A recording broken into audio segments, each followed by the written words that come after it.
Article 370 കാശ്മീരിൽ ഇവരെ ഇല്ലാണ്ടാക്കി. നമ്മൾ അറിയേണ്ടത് ഒരു കാലഘട്ടത്തിലും മാനസികമായിട്ട് ഈ രാജ്യത്തോട് ചേർന്ന് നിന്നവരല്ല അവിടുത്തെ ജനത. പക്ഷേ അവരെ തന്ത്രപൂർവമായി ഇന്ത്യയിൽ നിർത്തേണ്ടത് ഇന്ത്യയുടെ അനിവാര്യത കൂടിയായിരുന്നു. പ്രത്യേകിച്ച് കാശ്മീർ എന്ന് പറയുന്ന സംസ്ഥാനത്തുള്ള സിയാച്ചിൻ മലനിരകളെ പോലെ, കാർഗിൽ മലനിരകളെ പോലെ ഉള്ള വളരെ തന്ത്രപ്രധാനമായിട്ടുള്ള യുദ്ധ മേഖലകളെ ഇന്ത്യ രാജ്യത്തോട് ചേർത്ത് നിർത്തേണ്ടത് അനിവാര്യതയാണെന്നുള്ള തിരിച്ചറിവ് കൂടിക്കൊണ്ടാണ് യുദ്ധത്തെ ഞാനൊരിക്കലും അംഗീകരിക്കുന്ന ആളല്ല. പക്ഷേ അന്നത്തെ കാലഘട്ടത്തിൽ അതൊരു അനിവാര്യമായി വന്നതുകൊണ്ടാണ് രാജാ ഹരിസിംഗുമായിട്ട് തന്ത്രപരമായി ഒരു ഉടമ്പടി ഒപ്പിട്ടുകൊണ്ട് ജവഹർലാൽ നെഹ്റുവിനെ പോലെയുള്ളവർ പിന്നീട് ഭരണഘടനയിൽ അംബേദ്കറിന്റെ പ്രത്യേക താല്പര്യം കൂടി എടുത്തുകൊണ്ട് ആർട്ടിക്കിൾ 370 കൊണ്ടുവന്ന് ആ ജനസംഖ്യയെ കൂടെ നിർത്തിയത്. എന്നാൽ ആർട്ടിക്കിൾ 370 റദ്ദാക്കിക്കൊണ്ട് ബി.ജെ.പി രാജ്യത്ത് വിഘടനമുണ്ടാക്കിക്കൊണ്ട് ഈ രാജ്യത്തെ ജനങ്ങളെ ഒന്ന് പരീക്ഷിച്ചത്. ഇവരെ എങ്ങനെ പ്രതികരിക്കുമെന്ന് നോക്കി. ഒന്നും സംഭവിച്ചില്ല. ബാബറി മസ്ജിദിൽ വിധി വന്നു. നിങ്ങളെ ബാബറി മസ്ജിദ് വിധിയെ എങ്ങനെ നോക്കി കാണുന്നു എന്നറിയില്ല. പക്ഷേ എന്റെ അഭിപ്രായത്തിൽ ഈ രാജ്യത്തിന്റെ ചരിത്രത്തെ ചരിത്രം കൊണ്ട് വിധിക്കുന്നതിന് പകരം ഇതിഹാസം കൊണ്ട് വിധിക്കുക എന്ന് പറയുന്ന മൂഢമായ പ്രവൃത്തി അവിടെ നടന്നിരിക്കുന്നത്. അത് തെറ്റാണ്, തെറ്റെന്ന് ചൂണ്ടിക്കാണിക്കുക തന്നെ ചെയ്യും. ഒരു പക്ഷെ ബഹുമാനപ്പെട്ട സുപ്രീം കോടതി ഈ രാജ്യത്ത് ചിന്തിച്ചത് ഇനി ഈ രാജ്യത്ത് കലാപങ്ങളും പ്രശ്നങ്ങളും ഉണ്ടാകാതെ പോകട്ടെ എന്നാണ്. സ്വാഭാവികമായിട്ടും ബാബറി മസ്ജിദ് വിധി വന്നപ്പോൾ പലരും പ്രതീക്ഷിച്ചു ഇവിടെ എന്തെങ്കിലും പ്രശ്നമുണ്ടാകും. പക്ഷേ ഇന്ത്യ രാജ്യത്തിൽ അങ്ങോളം ഇങ്ങോളം ഒരു പ്രശ്നവും ഉണ്ടായില്ല. കേരളത്തിൽ ഒരു പ്രശ്നവും ഉണ്ടായില്ല. അല്ലെങ്കിലും കേരളത്തിൽ പ്രശ്നമുണ്ടായില്ല. കാരണം ബാബറി മസ്ജിദ് പൊളിച്ചപ്പോൾ പോലും അങ്ങോട്ടും ഇങ്ങോട്ടും ഒരു തരി മണ്ണ് വാരിയിടാത്ത പ്രബുദ്ധത കാണിച്ചവരാ കേരളത്തിന്റെ പൊതുസമൂഹം, കേരളത്തിലെ മുസ്ലിം ജനത, കേരളത്തിലെ ഹിന്ദു സമൂഹം. പക്ഷേ ബാബറി മസ്ജിദ് വിധി നമ്മളൊന്ന് ചിന്തിച്ചു നോക്കൂ. നിങ്ങളുടെ കയ്യിൽ അല്ലെങ്കിൽ എന്റെ കയ്യിൽ ഇരിക്കുന്ന ഒരു 50,000 രൂപയുടെ മൊബൈൽ എന്റെ കയ്യിൽ നിന്ന് ഒരാൾ അപഹരിച്ചു കൊണ്ടുപോകുന്നു. അപഹരിച്ചു കൊണ്ടുപോകുന്ന മൊബൈൽ എന്റേതിന് വേണ്ടി ഞാൻ നിരന്തരമായിട്ട് പോരാടുന്നു. പോലീസ് സ്റ്റേഷനിൽ പരാതി കൊടുത്തു, കോടതിയിൽ ചെന്നു, കോടതി സമക്ഷം ഞാൻ കണ്ടെത്തി മറ്റൊരാളുടെ കയ്യിൽ എന്റെ മൊബൈൽ ഉണ്ട്. ഞാൻ പറഞ്ഞു എന്റെ EMI നമ്പർ അത് തന്നെയാണ്. അയാൾ പറഞ്ഞു അല്ല എന്റെ സിമ്മാണിത്. അവസാനം കോടതി സമക്ഷമെത്തി, കോടതി അതിസൂക്ഷ്മ പരിശോധന നടത്തി. അപ്പൊ കോടതിക്ക് മനസ്സിലായി എന്താണ് ഞാൻ പറഞ്ഞത് ശരിയാണ്, എന്റെ EMI നമ്പർ തന്നെയാണ് അയാളുടെ കയ്യിലിരിക്കുന്ന ഫോണിൽ. പക്ഷേ അയാൾ ഇട്ട് ഉപയോഗിക്കുന്നത് സിം എന്റേത് അല്ല, അയാളുടെ സിമ്മാണ്. കോടതി പറഞ്ഞു ഇത് അദ്ദേഹത്തിന്റെ തന്നെ ഫോണാണ്, കാർത്തിക്കിന്റെ ഫോണാണ്. കാരണം ഇതിൽ ഉപയോഗിച്ചിരിക്കുന്ന EMI നമ്പർ അയാളുടേതാണ്. അയാളുടെ കയ്യിൽ ഈ മൊബൈൽ ഉപയോഗിച്ചിരുന്നതിന് തെളിവുണ്ട്. പക്ഷേ കുറച്ചു കാലമായിട്ട് മറ്റേ ആളാണ് ഉപയോഗിച്ചുകൊണ്ടിരിക്കുന്നത്. ഒരു കാര്യം ചെയ്യ് കാർത്തിക്, നിങ്ങളുടെ മൊബൈൽ ആണെങ്കിലും നിങ്ങളുടെ EMI നമ്പർ നിങ്ങളുടെ ആണെങ്കിലും കുറച്ചു കാലമായി സിം ഇട്ടുകൊണ്ട് ഉപയോഗിച്ചിരിക്കുന്ന അയാളല്ലേ, അതുകൊണ്ട് തൽക്കാലം അയാളുടെ കൈ ഫോൺ ഇരിക്കട്ടെ. അയാൾക്ക് പകരം ഒരു 2000 രൂപയുടെ സാംസങ്ങിന്റെ ഫോൺ നിങ്ങൾ വാങ്ങിച്ചു കൊടുക്കുക കൂടി ചെയ്യണം എന്ന് പറഞ്ഞു. എന്തൊരവസ്ഥയാണ് എന്ന് നമ്മളൊന്ന് ചിന്തിച്ചു നോക്കണം. അതെന്തെങ്കിലും ആയിക്കോട്ടെ. അതിൽ അവിടെ നിങ്ങൾ അറിയേണ്ടത് 1952 ബാബറി മസ്ജിദിൽ രാമവിഗ്രഹം ഇരിക്കുന്നു എന്ന് പറഞ്ഞപ്പോൾ, അന്നത്തെ ഇന്ത്യയുടെ കൊണ്ടുവച്ചിരിക്കുന്നു എന്ന് പറഞ്ഞപ്പോൾ അന്നത്തെ ഇന്ത്യയുടെ പ്രധാനമന്ത്രിയായ നെഹ്റു, പ്രത്യേകിച്ച് RSS ഒരിക്കലും അംഗീകരിക്കാത്ത RSSന്റെ ഓർഗനൈസർ എന്ന് പറഞ്ഞ പത്രം പറഞ്ഞത്, ഞങ്ങളുടെ വെടിവെപ്പ് അല്ലെങ്കിൽ RSSന്റെ ഓർഗനൈസർ എന്ന് പറഞ്ഞ പത്രത്തിൽ ഒരാൾ പറഞ്ഞത്, അയാൾ പറഞ്ഞത് ഞങ്ങളുടെ വെടിവെപ്പ് തെറ്റിപ്പോയി, ഗാന്ധിജിയുടെ നെഞ്ചത്തല്ല നെഹ്റുവിന്റെ നെഞ്ചത്തായിരുന്നു വെടിവെക്കേണ്ടിയിരുന്നതെന്നാ. അതിന് പിന്നീട് ബിനോയ് വിശ്വത്തിനെ പോലെയുള്ള, തലേക്കുന്നിൽ ബഷീറിനെ പോലെയുള്ള നേതാക്കന്മാർ മറുപടി എഴുതുകയും കേരളത്തിൽ എന്തായാലും അതിന് മറുപടി കൊടുത്തിരുന്നു. ഇവര് നെഹ്റു അന്ന് പറഞ്ഞെന്തായിരുന്നു, അവിടെ ഒരു വിഗ്രഹം ഇരിക്കുന്ന പറഞ്ഞപ്പോ അതെടുത്ത് തൊട്ടപ്പുറത്തുള്ള തോട്ടിൽ കളയൂ എന്നാണ് പറഞ്ഞത്. പക്ഷേ അതിൽ മാറ്റമുണ്ടായി. അത് പിന്നീട് ഞാൻ പറഞ്ഞതാണ്, ചരിത്രത്തെ ഇതിഹാസം കൊണ്ട് ഇവര് വിലയിരുത്തി. അവസാനം അവര് വിധി പോലും മറ്റൊരു രീതിയിലേക്ക് സ്വാധീനിക്കപ്പെട്ടു എന്നുള്ളതാണ്. അപ്പോ യഥാർത്ഥത്തിൽ എനിക്ക് തോന്നുന്നു ഈ രാമനും വിവേകാനന്ദനൊക്കെ ജീവിച്ചിരിപ്പുണ്ടായിരുന്നെങ്കിൽ RSSകാരുടെ കരണം നോക്കി 2 പുകച്ചു കൊടുത്തേനെ എന്നാണ് നമ്മൾ ഈ അവസരത്തിലെങ്കിലും ആഗ്രഹിക്കുന്നതും വിശ്വസിക്കുന്നതും. അപ്പോ ഒരു വശത്ത് ഇവരുടെ വളരെ കൃത്യമായിട്ടുള്ള തന്ത്രപരമായ കാര്യങ്ങൾ ഇവര് പയറ്റി നോക്കി. ആർട്ടിക്കിൾ 370 ഒന്നും സംഭവിച്ചില്ല. അല്ലെങ്കിൽ ബാക്കിയുള്ള പല നിയമങ്ങൾ ഇവിടെ കൊണ്ടുവന്ന് ഒന്നും സംഭവിച്ചില്ല. ബി.ജെ.പിയും RSSും ഈ രാജ്യത്ത് വിഭജന രാഷ്ട്രീയം നടപ്പിലാക്കുന്നതിന്റെ ഭാഗമായിട്ട് ആലോചിച്ചു നോക്കൂ. ഈ രാജ്യത്തിന്റെ പ്രധാനമന്ത്രി ഇയാൾ 1ാമത് അധികാരം കേത്തിലേറിയപ്പോ എന്താ ചെയ്തത്? നേരെ പോയി പാർലമെന്റിൽ സാഷ്ടാംഗം കടന്നു. എന്നിട്ട് പറഞ്ഞു ഇത് രാജ്യത്തിന്റെ ശ്രീകോവിലാണ്. അന്നേ ഞാൻ എന്റെ ഫേസ്ബുക്കിൽ എഴുതി, ശ്രീകോവിൽ എന്ന് പറഞ്ഞാൽ അതിലൊരു അപകടമുണ്ട്, എപ്പോഴും അവിടുത്തെ ശാന്തിക്കാരൻ കേറാറില്ല. വളരെ കൃത്യമായിരുന്നു. അയാൾ ഇന്ത്യൻ പാർലമെന്റ് പാർലമെന്റിൽ കയറാതെ 5 വർഷം കഴിച്ചുകൂട്ടി. അടുത്തത് അയാൾ ചെയ്തെന്തായിരുന്നു? ഭരണഘടന എടുത്തുകൊണ്ട് ആ ഭരണഘടനയിലേക്ക് ഇന്ന് വരെ ഭരണഘടനയെ അംഗീകരിക്കില്ല എന്ന് പറഞ്ഞവരാ. ദളിതനായിട്ടുള്ള അംബേദ്കർ എഴുതിയ ഭരണഘടന ഞങ്ങൾ അംഗീകരിക്കില്ല എന്ന് പറഞ്ഞ RSSന്റെ BJPയുടെ നേതാവ് നരേന്ദ്രമോദി ഭരണഘടനയിൽ ചുംബനം കൊടുത്തു. നമ്മുടെയൊക്കെ നാട്ടിൽ നമ്മൾ കൊല്ലക്കാർ പറയും തെക്കോട്ടെടുക്കുന്നതിന് മുമ്പാണ് അന്ത്യചുംബനമായിട്ട് ചുംബനം കൊടുക്കുന്നത്. വളരെ കൃത്യമായിട്ട് ഭരണഘടന ഇല്ലാണ്ടാക്കുന്നതിന് മുമ്പുള്ള അന്ത്യചുംബനമാണ് നരേന്ദ്രമോദി നൽകിയത് എന്നുള്ളത് കാലം തെളിയിച്ചു. എന്തൊരവസ്ഥയിലേക്കാണ് കൊണ്ടുപോകുന്നത് എന്ന് നമ്മൾ ചിന്തിക്കണം. ഇവര് വിഭജനത്തിന്റെ രാഷ്ട്രീയം നടപ്പിലാക്കുക. പക്ഷേ ഈ പറഞ്ഞ ഭരണഘടനയിൽ ചുംബിച്ച ഭരണഘടനയെ അല്ലെങ്കിൽ ഇന്ത്യയുടെ ഈ പറഞ്ഞ പാർലമെന്റ് ശ്രീകോവിലാണെന്ന് പറഞ്ഞ നരേന്ദ്രമോദി ചെയ്തത് എന്താണ്?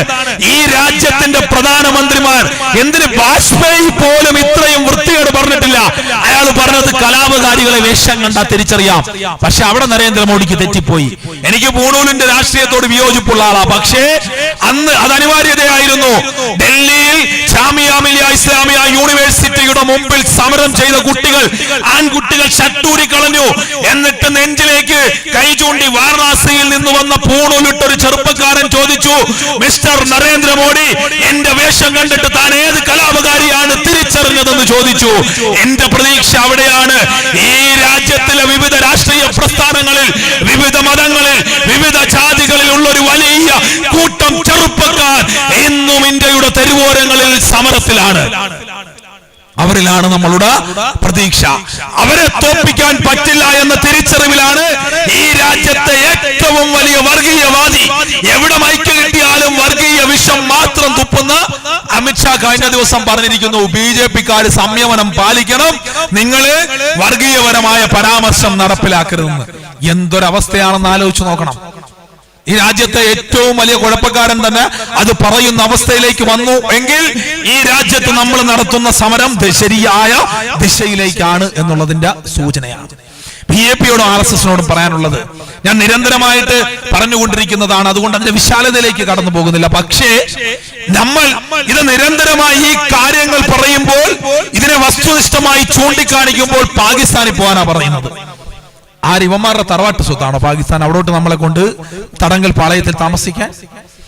അവിടെ നമ്മളോട് നിരന്തരമായി പാകിസ്ഥാനിൽ പോകാൻ പറയുന്നവരോട് 1-2 ചരിത്രം പറയുന്നു. 1857 ഇന്ത്യയുടെ 1ാം സ്വാതന്ത്ര്യ സമര പോരാട്ടത്തെ കുറിച്ച് ഒത്തിരി പുസ്തകങ്ങൾ വന്നിട്ടുണ്ട്. ബിപിൻ ചന്ദ്ര എഴുതിയിട്ടുണ്ട്, MGS നാരായണൻ എഴുതിയിട്ടുണ്ട്, റോമില താപ്പർ എഴുതിയിട്ടുണ്ട്. അവരെ ഒന്നും നിങ്ങൾ അംഗീകരിക്കണ്ട. നിങ്ങൾക്ക് അംഗീകരിക്കാൻ പറ്റിയ ഒരാളുണ്ട്, VD സവർക്കർ, നിങ്ങളുടെ നേതാവ്. സവർക്കർ എഴുതിയിരിക്കുന്ന 1857 ഇന്ത്യാസ് ഫസ്റ്റ് ഫ്രീഡം സ്ട്രഗിൾ, 1857 ഇന്ത്യയുടെ 1ാം സ്വാതന്ത്ര്യ സമരം എന്ന് പറഞ്ഞ പുസ്തകത്തിൽ വളരെ സുവ്യക്തമായിട്ട് അയാൾ പറഞ്ഞിട്ടുണ്ട്, ഈ രാജ്യത്തിന്റെ 1ാം സ്വാതന്ത്ര്യ സമരമാണ് ഇന്ത്യൻ ദേശീയ പ്രസ്ഥാനത്തിന്റെ ഉൾപ്പെടെയുള്ള പിറവിയിലേക്ക് നയിക്കപ്പെട്ടത്. ഇന്ത്യയുടെ 1ാം സ്വാതന്ത്ര്യ സമരം ഈ രാജ്യത്തെ സംബന്ധിച്ച് നിർണായകമായിരുന്നു.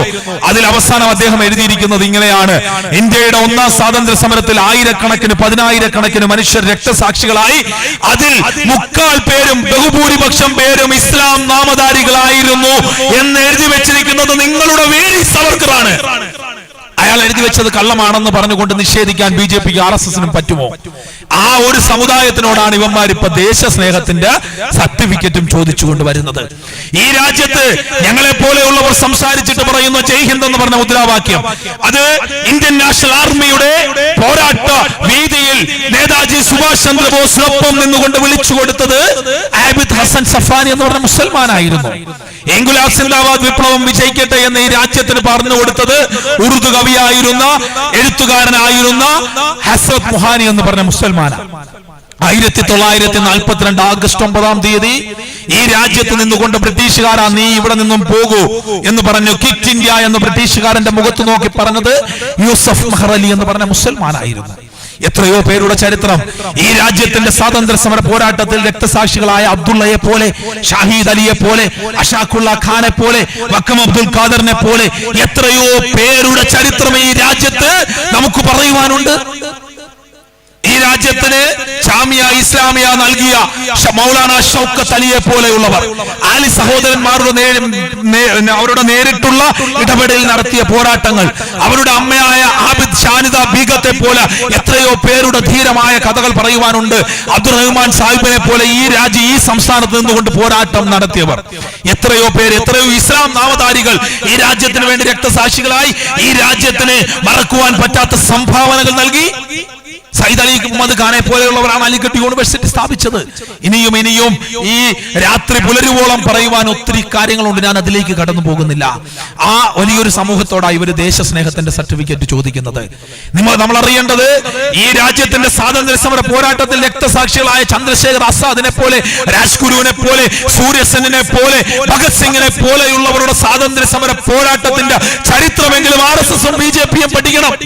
കഴിഞ്ഞ ദിവസം പൗരത്വ ഭേദഗതി നിയമത്തിന്റെ പോസ്റ്ററിൽ ഭഗത് സിംഗിനെ അടിച്ച്, പൗരത്വ ഭേദഗതി നിയമത്തെ അനുകൂലിക്കുന്ന പോസ്റ്ററിൽ ഭഗത് സിംഗിനെ അവരടിച്ചു വെച്ചിരിക്കുന്നു. ഭഗത് സിംഗ് ജീവിച്ചിരിപ്പുണ്ടായിരുന്നെങ്കിൽ ആ പോസ്റ്റർ അടിച്ചവന്റെ തല അടിച്ചു പൊട്ടിച്ചേനെ. എന്തൊരവസ്ഥയാണെന്ന് ആലോചിച്ച് നോക്കണം. Why I am an atheist, ഞാൻ എന്തുകൊണ്ട് നിരീശ്വരവാദിയായി എന്ന് ഈ രാജ്യത്തിന്റെ മുമ്പിൽ പുസ്തകം എഴുതിയ ആളാ ഭഗത് സിംഗ്. അദ്ദേഹത്തിന്റെ ഹിന്ദുസ്ഥാൻ റിപ്പബ്ലിക്കൻ ആർമി എന്ന് പറഞ്ഞ സ്വാതന്ത്ര്യ സമര പോരാട്ടത്തിലെ സായുധ സംഘടനയിൽ ചേരാനുള്ള ഒന്നാമത്തെ മാർഗനിർദ്ദേശത്തിൽ ഒന്നാമത്തെ കാര്യം എന്താണെന്ന് നിങ്ങൾക്കറിയാവോ? മതവർഗീയവാദിയാണെങ്കിൽ ഞങ്ങളുടെ സംഘടനയിൽ ചേരാൻ പറ്റില്ലെന്നാ പറഞ്ഞത്. ഭഗത് സിംഗിനെയും രാജ്ഗുരുവിനെയും സുഖദേവനെയും പോലെയുള്ള ചെറുപ്പക്കാർ വെറും 23-ാമത്തെ വയസ്സിലാണ് ഈ രാജ്യത്തിന് വേണ്ടി രക്തസാക്ഷികളായത്. ഭഗത് സിംഗുമായിട്ടുള്ള അദ്ദേഹത്തിന്റെ അന്ത്യകാലത്ത് ഒരു ബ്രിട്ടീഷ് പത്രപ്രവർത്തകൻ നടത്തിയ ഇന്റർവ്യൂ ഉണ്ട്. അതിൽ അദ്ദേഹം ഭഗത് സിംഗിനോട് ചോദിക്കുന്നു, 23 വയസ്സല്ലേ നിങ്ങൾക്കുള്ളൂ, നിങ്ങൾ എന്തിനാണ് ആ ബ്രിട്ടീഷുകാരോട് സന്ധി ചെയ്തിട്ട് രക്തസാക്ഷിത്വത്തിൽ നിന്നും രക്ഷപ്പെട്ടുകൂടായിരുന്നു എന്ന് ചോദിക്കുമ്പോൾ ഭഗത് സിംഗ് പറയുന്നത്, എനിക്ക് 23 വയസ്സേ ഉള്ളൂ. 23 വയസ്സിൽ കേണൽ സാൻഡേഴ്സന്റെ പദം ഉൾപ്പെടെ എന്നെ കൊണ്ട് ചെയ്യാവുന്ന ഒത്തിരി കാര്യങ്ങൾ ചെയ്തു. ഈ രാജ്യത്തിന്റെ സമര പോരാട്ടത്തിലേക്ക് ആയിരക്കണക്കിന് ചെറുപ്പക്കാരെ എനിക്ക് സംഭാവന ചെയ്യാൻ പറ്റി.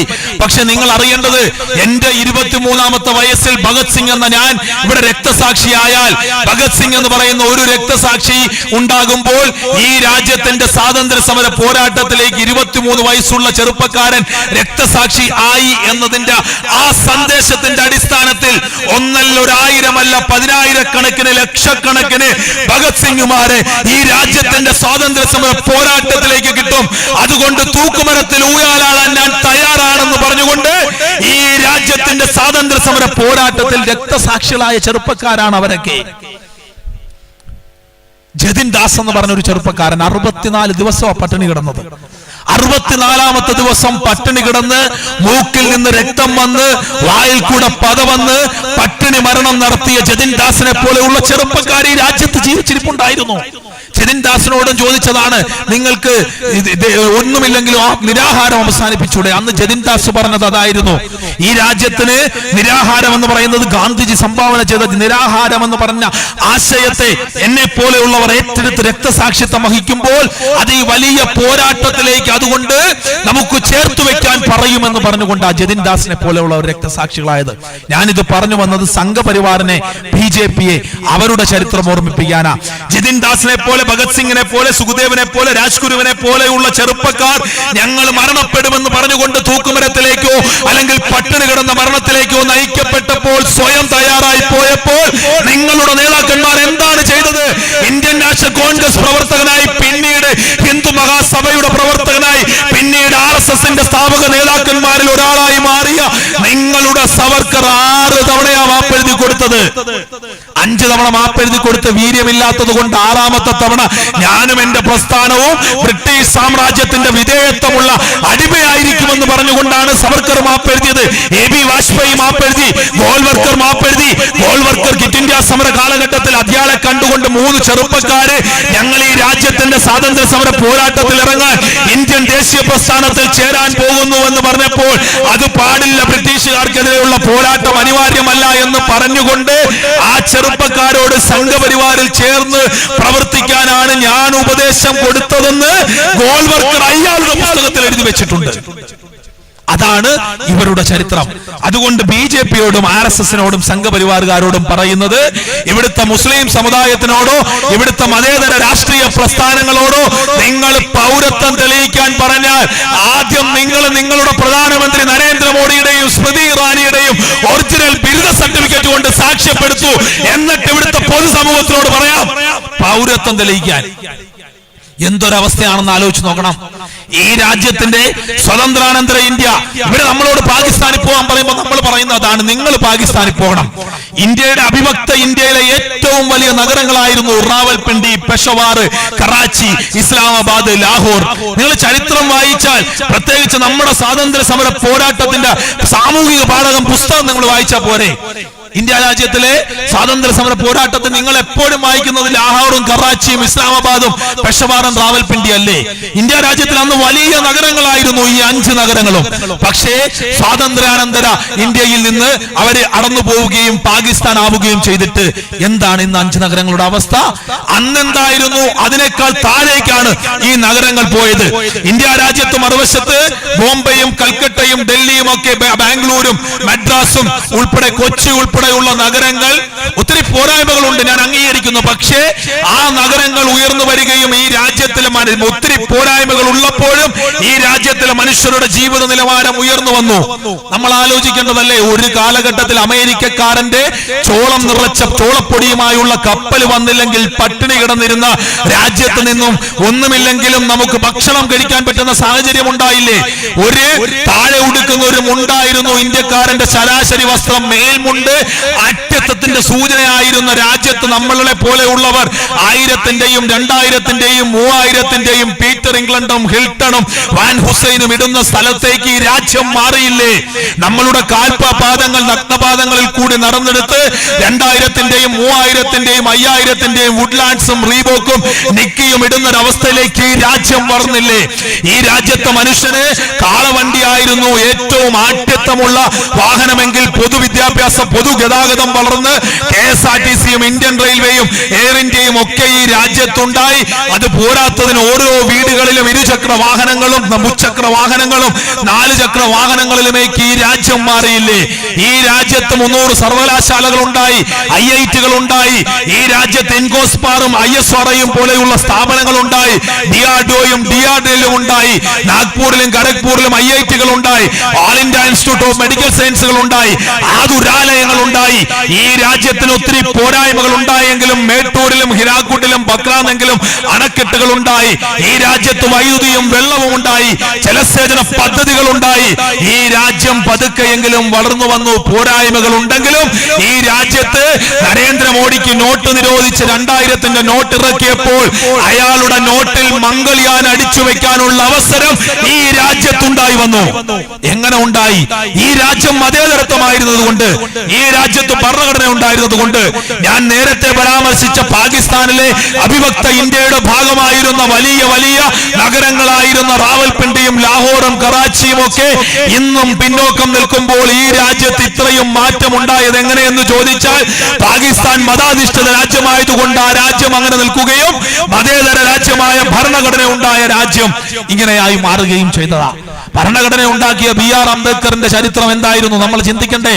ആ മനുഷ്യൻ സ്കൂളുകളിൽ പഠിക്കുന്ന അവസരത്തിൽ ആ മനുഷ്യൻ കഴുത്തിൽ തൂങ്ങിയ കയറിൽ ചിരട്ടയിലാണ് അദ്ദേഹം ചിരട്ടയിൽ മണ്ണ് നിറച്ച സ്കൂളിൽ പോയത്. കാരണം ദളിതനായ BR അംബേദ്കറിന് പൊതുവഴി ഓരങ്ങളിൽ തുപ്പാൻ പാടില്ലായിരുന്നു. BJP-ക്ക് വേണ്ടി RSS-ന് വേണ്ടി മുദ്രാവാക്യം വിളിക്കാൻ പോകുന്ന, കയ്യിൽ ചരടും ദണ്ഡയുമായി പദസഞ്ചലനത്തിന് പോകുന്ന പിന്നോക്ക ദളിത് സമുദായത്തിലുള്ള സംഘപരിവാറുകാർ ഈ രാജ്യത്തിന്റെ ചരിത്രം പഠിക്കണം. അന്ന് നിങ്ങളെ കൊണ്ട് ചുടിയോട് വാരിക്കുന്ന RSS-ന്റെ പ്രമാണികൾ, അവന്മാരുടെ പൂർവികന്മാർ നമ്മളെ പോലെയുള്ള സമൂഹത്തെ വഴിയിറങ്ങി നടക്കാൻ സമ്മതിക്കില്ലായിരുന്നു. BR അംബേദ്കർ ചിരട്ടയിൽ മണ്ണിട്ടുകൊണ്ട് പോയിട്ട് രാവിലെ തൊട്ട് വൈകുന്നേരം വരെയുള്ള തുപ്പല് ആ ചിരട്ടയിലാ തുപ്പി വെച്ചിരുന്നത്. കാരണം പൊതുവഴിയിൽ തുപ്പാൻ പറ്റാത്തത് കൊണ്ട്. നിങ്ങൾ ആലോചിച്ച് നോക്കൂ, എന്ത് മനുഷ്യത്വരഹിതമായിട്ടുള്ള ജീവിതമായിരുന്നെന്ന്. നെഞ്ചിൽ കിടക്കുന്ന ചിരട്ടയിൽ തുപ്പിവെച്ച കവവും ആ തുപ്പലും കൊണ്ട് വീട്ടിൽ തട്ടിക്കളയണമായിരുന്നു. വീട്ടിൽ അയ്യത്ത് കയറി തട്ടിക്കളയണം. എന്നിട്ട് ആ മനുഷ്യന് കഴുത്തില മാല പോലെ കിടക്കുന്ന ചിരട്ട മാറ്റാൻ പറ്റുള്ളായിരുന്നു. ആ അംബേദ്കർ ഭരണഘടന എഴുതി 6 PhD എടുത്തു ആ മനുഷ്യൻ, 29 ബിരുദാനന്തര ബിരുദങ്ങൾ എടുത്തു, അന്താരാഷ്ട്ര യൂണിവേഴ്സിറ്റികളിൽ പോയി പഠിച്ച് ഉന്നത വിദ്യാഭ്യാസം നേടി ഈ രാജ്യത്തിന്റെ പോരായ്മകളോട്, ഈ രാജ്യത്തിന്റെ മാറ്റി നിർത്തലുകളോട്, വർണ്ണവെറിയോട് പോരാടി ആ മനുഷ്യൻ ഇന്ത്യയുടെ നിയമമന്ത്രിയായ അംബേദ്കർ ഈ രാജ്യത്ത് ഭരണഘടന എഴുതി വെച്ചപ്പോൾ അത് ദളിതനായ അംബേദ്കർ എഴുതിയ ഭരണഘടന അംഗീകരിക്കാൻ പറ്റില്ലെന്നും മതേതരത്വവും ജനാധിപത്യവും സോഷ്യലിസവും ഉണ്ടെന്നും പറഞ്ഞ ചരിത്ര ഇവിടുത്തെ BJPക്ക് RSSനുള്ളത്. മൂവർണ്ണക്കൊടി അംഗീകരിച്ചിട്ടില്ല, ദേശീയ ഗാനം അംഗീകരിച്ചിട്ടില്ല, ഭരണഘടന അംഗീകരിച്ചിട്ടില്ല. ഈ രാജ്യത്തിന്റെ ഈ ബിംബങ്ങളായ സൂചകങ്ങളായ ഒന്നിനെയും അംഗീകരിക്കാത്ത അരാഷ്ട്രീയവാദികൾ ഇപ്പോ നമ്മളെ ദേശീയത പഠിപ്പിക്കാൻ വരുമ്പോൾ സവിനയം പറയുന്നു, ഒരു കാരണവശാലും BJPയെ പോലെ RSSനെ പോലെ ഈ രാജ്യത്തിന്റെ സ്വാതന്ത്ര്യ സമര പോരാട്ടത്തിലോ സ്വാതന്ത്ര്യാനന്തര ഇന്ത്യയുടെ വളർച്ചയിലോ ഒരു പങ്കും വഹിക്കാത്ത, പങ്ക് പറ്റാൻ മാത്രം നടക്കുന്ന നിങ്ങളുടെ മുമ്പിൽ പൗരത്വം തെളിയിക്കാൻ ഇവിടുത്തെ ജനതയ്ക്ക് മനസ്സില്ല. അതുകൊണ്ട് നമുക്ക് പോരാട്ടം തുടരുക തന്നെ ചെയ്യണം. നമ്മളെ സംബന്ധിച്ചിടത്തോളം ഈ പോരാട്ടം അനിവാര്യമാണ് എന്ന് നമ്മൾ തിരിച്ചറിയുക. ഇവിടെ BJP അവരുടെ വിധ്വംസക രാഷ്ട്രീയം തുടരും. നിങ്ങൾ കണ്ടില്ലേ, കഴിഞ്ഞ ദിവസങ്ങളിൽ കണ്ടില്ലേ, ദേവീന്ദർ സിംഗ് എന്ന് പറയുന്ന BJP ഭരിക്കുന്നതാണ്. കാശ്മീരിൽ ഇപ്പൊ സംസ്ഥാന മുഖ്യമന്ത്രിയില്ല, സംസ്ഥാന മന്ത്രിസഭയില്ല. അവര് കൂടെ ഭരിച്ച് അവസാനം കൂടെ ഭരിച്ചിട്ട് പിണങ്ങിയിട്ട് അവിടെ നിന്നും കളഞ്ഞുപോയി. തന്ത്രപരമായിട്ട് അവിടെ രാഷ്ട്രപതി ഭരണം നടപ്പിലാക്കി. 2019 ആഗസ്റ്റ് 15 ഇവര് നൽകിയ വിശിഷ്ട സേവാ പുരസ്കാരം നേടിയ ദേവീന്ദർ സിംഗ് എന്ന് പറയുന്ന ഒരു DYSP ആയ ഉന്നത പോലീസ് ഉദ്യോഗസ്ഥൻ കഴിഞ്ഞ കുറച്ച് ദിവസങ്ങൾക്ക് മുമ്പ് 3 ഭീകരവാദികൾക്കൊപ്പം ഡൽഹിയിൽ വന്നു. ആരാ ദേവീന്ദർ സിംഗ്? ഇതിനു മുമ്പ് അഫ്സൽ ഗുരു എന്ന് പറഞ്ഞ പാർലമെന്റ് ആക്രമണ കേസിലെ 7ാമത്തെ പ്രതി പറഞ്ഞത് എന്നെ ഡൽഹിയിൽ കൊണ്ടുവന്നത് ദേവീന്ദർ സിംഗ് ആണെന്ന. ആ ദേവീന്ദർ സിംഗ് 3 തീവ്രവാദികൾ BJPയുടെ ഉറ്റതോടെ ഈ പറയുന്ന രാജ്യത്ത് വലിയൊരു പോരാട്ടം നടന്നുകൊണ്ടിരിക്കുമ്പോൾ ഇയാൾ എന്തിനാണ് 3 തീവ്രവാദികളുമായിട്ട് ഡൽഹിയിൽ വന്നത്? ഒരു സംശയം വേണ്ട. ഇവിടെ ബോംബ് പൊട്ടിച്ചുകൊണ്ട് ഇവിടെ ഈ പറയുന്ന പൗരത്വ ഭേദഗതി നിയമത്തിന്റെ സമരത്തിന്റെ ശ്രദ്ധ ഇവിടെ ഇല്ലാതാക്കിക്കൊണ്ട് ഈ രാജ്യത്ത് ഇസ്ലാമോഫോബിയ ബാധിച്ച ഒരു വലിയ സമൂഹത്തെ കൂടെ നിർത്താനുള്ള ഗൂഢതന്ത്രമാണ് അവര് നടത്തിയത്. പക്ഷെ ഈ രാജ്യത്തിന്റെ മണ്ണിന് എന്തോ ഭാഗ്യമുള്ളത് കൊണ്ട് അത് പൊളിഞ്ഞുപോയി. നമുക്ക് അറിയാൻ ആഗ്രഹമുണ്ട്, ദേവീന്ദർ സിംഗ് ആരാണ്, അയാൾ എന്തിനു വന്നു, അയാൾക്ക് നിങ്ങളും തമ്മിലുള്ള ബന്ധം എന്താണെന്ന് നിങ്ങൾ പറയുവാൻ ബാധ്യതയുണ്ട്. ദേവീന്ദർ സിംഗിനെ പോലെയുള്ള ആദിത്യ റാവു ഹൈദരാബാദിൽ ജോലി കിട്ടാത്തതുകൊണ്ട് മംഗലാപുരത്ത് അദാനിയുടെ എയർപോർട്ടിലാവും ബോംബ് വയ്ക്കാൻ വന്നത്. അവന് മാനസിക വിഭ്രാന്തി ഉണ്ടെന്നാ BJP പറയുന്നത്. ഏത് തെറ്റുപിടിയൊക്കെ കണ്ടുപിടിച്ച് ഏത് കുഴപ്പക്കാരായി ഏത് പ്രശ്നക്കാരായി സംഘപരിവാർ ബന്ധമുള്ള ആരെ പിടിച്ചാൽ ഇവർ പറയും മാനസിക വിഭ്രാന്തി ഉണ്ടെന്നാ. എന്തെളുപ്പമാണ് ഇവര് തെറ്റുകളെ മറച്ചു വെക്കുന്നത് നമ്മൾ തിരിച്ചറിയണം. ഈ രാജ്യത്ത് ആലോചിച്ച് നോക്കൂ, ഈ രാജ്യത്ത് 73 വർഷക്കാലം കൊണ്ട് ഈ രാജ്യം ഉണ്ടാക്കിയെടുത്ത സ്വത്തുക്കൾ ഇല്ലാതാക്കുക.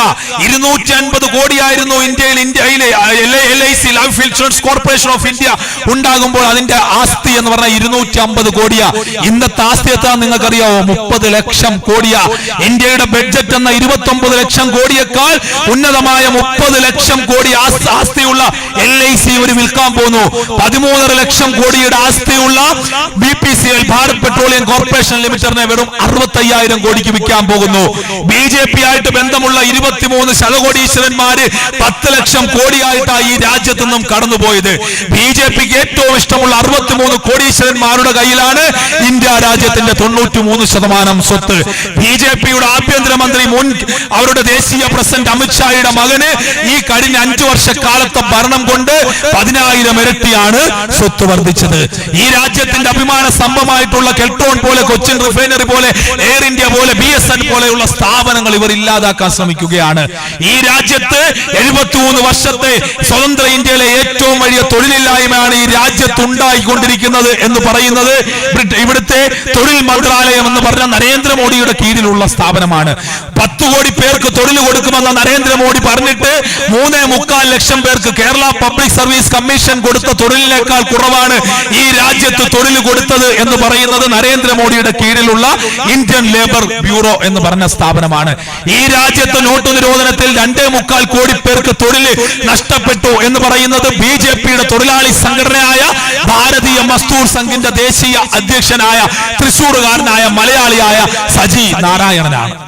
നമ്മൾ ആലോചിച്ച് നോക്കൂ, രാജ്യം അതിന്റെ പ്രതിസന്ധിയിൽ. അതുകൊണ്ട് നമുക്ക് പറയാനുള്ളത്, ഈ രാജ്യത്തിലെ പട്ടിണി പാവങ്ങളുടെ പണം കൊള്ളയടിക്കുന്ന കൊള്ളക്കാർക്ക് കൂട്ടുനിൽക്കുന്ന നിൽക്കുന്ന ഈ രാജ്യത്തിന്റെ അഭിമാന സ്തംഭമായ സ്ഥാപനങ്ങളെ വിറ്റുതുലയ്ക്കുന്ന, ഉള്ളി കഴിക്കില്ല എന്ന വരേണ്യ ബോധം പാർലമെന്റിൽ ഛർദ്ദിച്ചു വെക്കുന്ന നിങ്ങളും നിങ്ങളുടെ പ്രധാനമന്ത്രിയും നിങ്ങളുടെ മന്ത്രിമാരുമാണ് ഈ രാജ്യത്തെ രാജ്യദ്രോഹികൾ. ഈ രാജ്യത്തിന്റെ അഭിമാന സ്തംഭങ്ങൾ ഇല്ലാതാക്കുന്ന നിങ്ങളാണ് രാജ്യദ്രോഹികൾ. അല്ലാതെ ഈ രാജ്യത്തെ വിഭജിക്കുന്ന നിയമം തെറ്റാണെന്ന് പറയുന്ന ഞങ്ങളല്ല എന്ന് തിരിച്ചറിയണം. ഇവിടുത്തെ പാവപ്പെട്ട പിന്നോക്ക ഹിന്ദുക്കളായിട്ടുള്ളവരോട് എനിക്ക് പറയാനുള്ളത്, ഇവരുടെ അടുത്ത പരിപാടി ഏകീകൃത സിവിൽ കോഡ്. ഞാൻ അവിടെ അവസാനിപ്പിക്കുക. ഏകീകൃത സിവിൽ കോഡ് ഈ രാജ്യത്ത് വരുന്നതോടുകൂടി ഈ രാജ്യത്തെ ഇവർ വീണ്ടും വിഭജിക്കും. ഏകീകൃത സിവിൽ കോഡ് വരുമ്പോൾ ഏറ്റവും സിമ്പിൾ ആയിട്ട് നമ്മൾ ആലോചിച്ച് നോക്കണം. പിന്നോക്ക സമുദായത്തിലെ തീരദേശത്തെ അല്ലെങ്കിൽ ആദിവാസി മേഖലകളിലെ ദളിത് മേഖലകളിലുള്ള നമ്മുടെ പ്രിയപ്പെട്ട സഹോദരങ്ങളെ കൊണ്ട് നിരന്തരമായിട്ട് സംവരണം നിർത്തലാക്കണമെന്ന് എഴുതിപ്പിക്കുമ്പോൾ നിങ്ങൾ അറിയേണ്ടത്, ഈ രാജ്യത്ത് സംവരണം നടപ്പിലാക്കിയ BR അംബേദ്കർ പറഞ്ഞത്, ഈ പറഞ്ഞ സംവരണം എന്തിനാണ് ഇവിടെ നടപ്പിലാക്കുന്നതെന്ന് ചോദിക്കുന്നതിന് അദ്ദേഹം പറഞ്ഞ ഏറ്റവും പ്രധാനപ്പെട്ട പോയിന്റ് ഇതായിരുന്നു: to eradicate inequality of history, historical inequality, ചരിത്രപരമായിട്ടുള്ള അസമത്വം ഇല്ലാണ്ടാക്കാനാണ് ഈ രാജ്യത്ത് സംവരണം ഉണ്ടാക്കിയത്. ആലോചിച്ച് നോക്കൂ, 12% പബ്ലിക് സർവീസ് കമ്മീഷനിൽ മുസ്ലിങ്ങൾക്കുള്ള സംവരണം, 2% ലത്തിൻ കത്തോലിക്കനും 1% ദളിത് ക്രിസ്ത്യാനികൾക്കും. 15% മാറ്റി നിർത്തിയാൽ 85% സംവരണം കിട്ടുന്നത് ഹിന്ദു സമൂഹത്തിലെ പിന്നോക്കക്കാർക്ക്.